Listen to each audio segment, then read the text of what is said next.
Hi everyone, welcome back to my YouTube channel. If you don't know, my name is Sephora. I'm a licensed attorney and a law school coach. I work full-time in big law as well as run my business Topping the Curb, and the two are not related.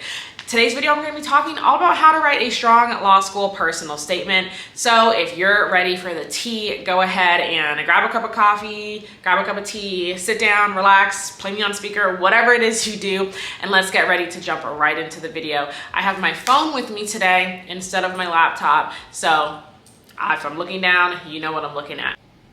Let's go ahead and jump right in. So as you guys probably know, your personal statement is one of the most important law school application documents you have. I personally believe all of your law school application documents are important, but definitely your personal statement, because it is an opportunity for you to showcase who you are with the most amount of space, usually in most circumstances for a lot of law schools, why you deserve to be at law school or in law school at this particular school's law school, right? So at Columbia, at Duke, at GW, at Georgetown, right? Whatever school it is.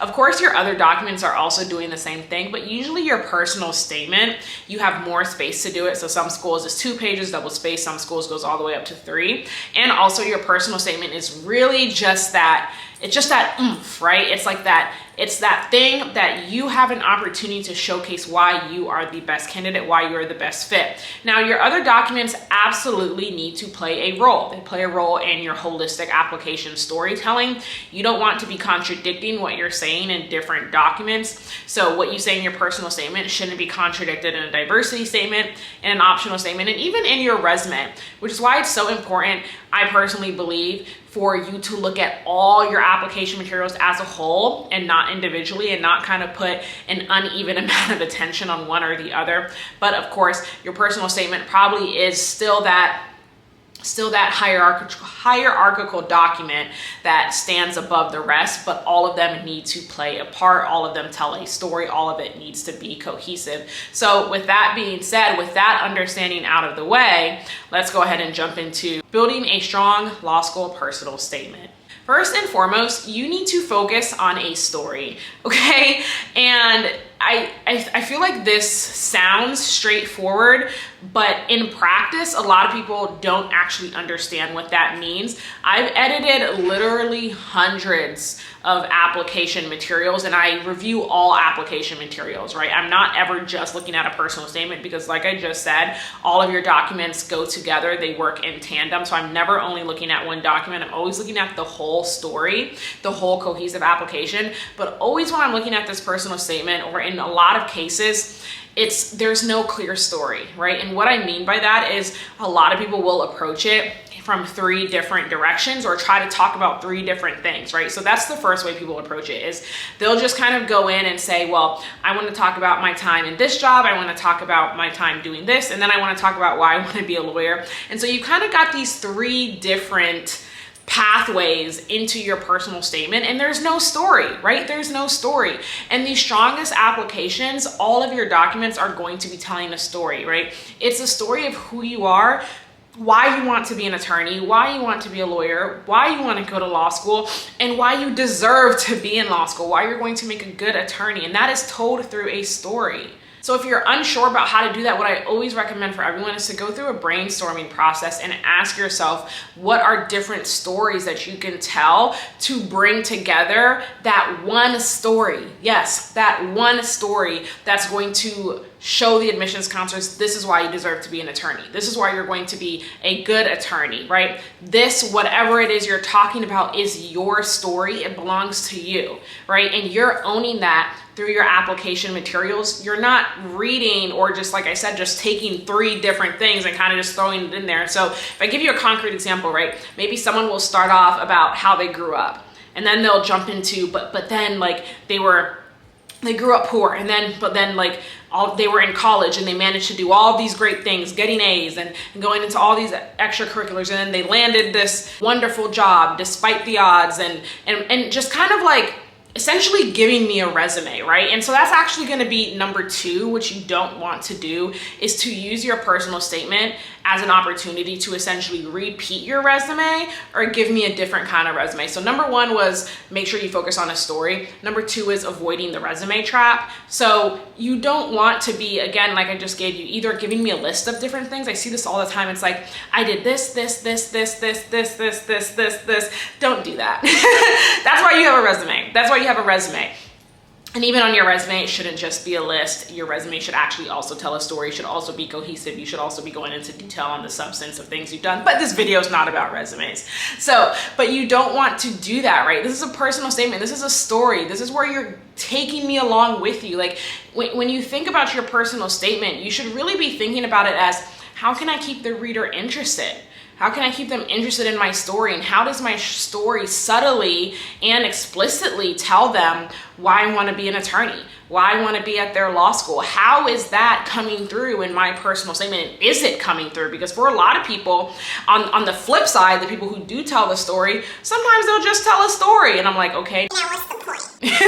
You know? So you kind of had the people at 2 extremes where it's like, one, you're either giving me a resume or you're just throwing random things together, just giving me a backstory of your life, which you also don't want to do. Or the people on the other end who are actually, yeah, they're telling me a story, but there's no point to the story. I've read documents where I'll read it and I'm just like, okay, this is great. Like, this is wonderful. I mean, this is, wow, cool, but what's the point? You know, how does this lead to law school? How does this lead to you wanting to be a lawyer? How do I know you're going to be a good attorney, right? And so you don't want to be on either ends of the extreme. You have to find that story that's going to combine all these different pieces of what actually makes a strong law school personal statement. Number 3, if you want to write a strong law school personal statement, is to focus on one thing.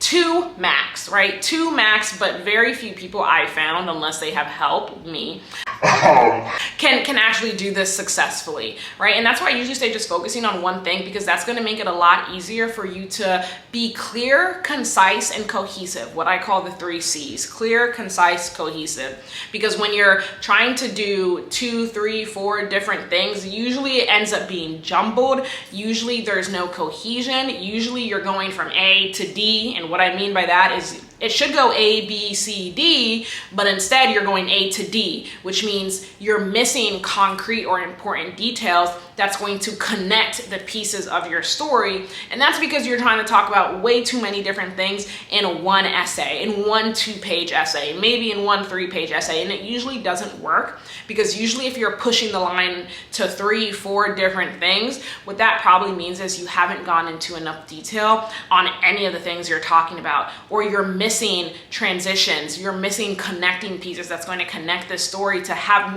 me understand, to help the admissions counselors understand what it is you're trying to say, what it is you're trying to get across, and why you deserve to be at their law school. This is why for most people it is going to be beneficial to focus on one thing in your story, or one story that you're telling, and taking me through that story and showing me, again, how you're going to be a good attorney, why you deserve to be in law school, and maybe even like what qualities and traits are evinced or are shown through this story. A big thing here as well, and this is going to be number 4, is making sure that what you're doing in your law school personal statement, it's telling me why law. Okay, I feel like I kind of was getting to this as I was going, as I'm telling you the things you need to be considering. But again, like, I have to understand, okay, but why law, right? Why not something else? Especially if, like, a lot of my clients, you're an older applicant, or you're coming from a career somewhere else, or you're coming from a different legal profession, or even if if you have been working in the legal profession for a while, I still need to understand that why law, and that's so important. And your story has to cohesively lead me there, right? You don't want to just boom, throw it in randomly at the end. I'm just like, oh, that doesn't fit, right? Your story has to cohesively lead me there. And sometimes it depends on the person. Sometimes it'll do so subtly. Sometimes it would do so more explicitly, right? It really depends on the story that you're telling me, but you do want to make sure that that understanding comes through very clearly in your personal statement, in your story, in your essay. Number 5, the next thing that you want to make sure that you're doing in your personal statement is to be open, right? And people often confuse this with telling a sob story. Your personal statement is not a sob story, right? It's not, oh, woe is me, oh my gosh, feel bad for me. No, that's not what being open means. Being open means you're more than scratching the surface, right? It means you're actually giving me the details. I mean, and there's a line to toe here, and I can't tell you how to do it through video. It's something I would have to talk to you about personally in your story or see it or whatever. But that doesn't mean like if you're talking about something sad or something, you know, like sexual assault or domestic violence, you're getting into the details of that. What I mean when I say being open, it means you're giving me what I need to know to understand your story, but then you're getting into what actually has come out of that and how you're using that to build a strong law school personal statement, or how you're using that to enhance your overall story, right? So if I don't understand the basics of something, then I'm not going to understand what you're trying to say in the end. I'm not going to reach the same conclusion you're reaching because I'm missing crucial and necessary details. So don't take what I'm saying to mean give me all explicit details about these sad or like traumatizing things. Absolutely not. There is a line. So let me put that out here. There is a line and there is a way to do that tactfully. Okay. What I usually recommend is if you're writing about those things is to have a coach, someone review that for you, because there is a way to do that tactfully. You don't want to be raising any red flags. You don't want to be doing any of those kinds of things, but you also don't want to come off like you're troubled or woe is me or feel bad for me, right? I personally believe personal statements is a chance to show strength. It's a chance to show the admissions counselors you are ready to go to law school, you are ready to perform in law school, and you are going to be a good attorney. And that's not coming from a place of sorrow, that's coming from a place of strength, right? And admissions counselors, if you attend some of their events, they talk about, you know, what some of the strongest personal statements are doing. And in addition to that, you know, having interesting, this is going to be number 6. It's having interesting introductions, right? And this is just kind of like, I think with all writing, you want to keep your reader engaged. If someone is reading thousands of applications, you want to keep your reader engaged, and it needs to be done well, right? You don't want to be jumping all around the place so the reader is just confused while they're reading your essay. That's not a good feeling that you want admissions counselors to be having if they're reading your essay. So you do want to make sure that you are keeping readers engaged, and that your especially your introduction and especially your topic sentences, that they're interesting and they're eye-catching. The other thing too is, again, making sure that you are road mapping. You'll learn more about road mapping once in law school, but I should know or be able to at least predict what your personal statement is going to be about, not only based on your introduction, but based on your topic sentences. Again, this just kind of goes with basic writing skills, or maybe even more advanced writing skills, but there are different things that you can do to increase the overall strength of your personal statement, and these are just some of them. So if you guys want help with your personal statement, then I encourage you to click the link down in the description box to see our law school coaching opportunities. You can join our great application accelerator community, which should be open at the time of this video. And there you guys will get coaching with me for application and into law school. I hope to see you guys there. I will see you guys on my next video. Thank you so much for watching, and leave a comment down below. Don't forget to like, comment, and subscribe, and follow me on social media at Topping the Curve. Until next time, bye.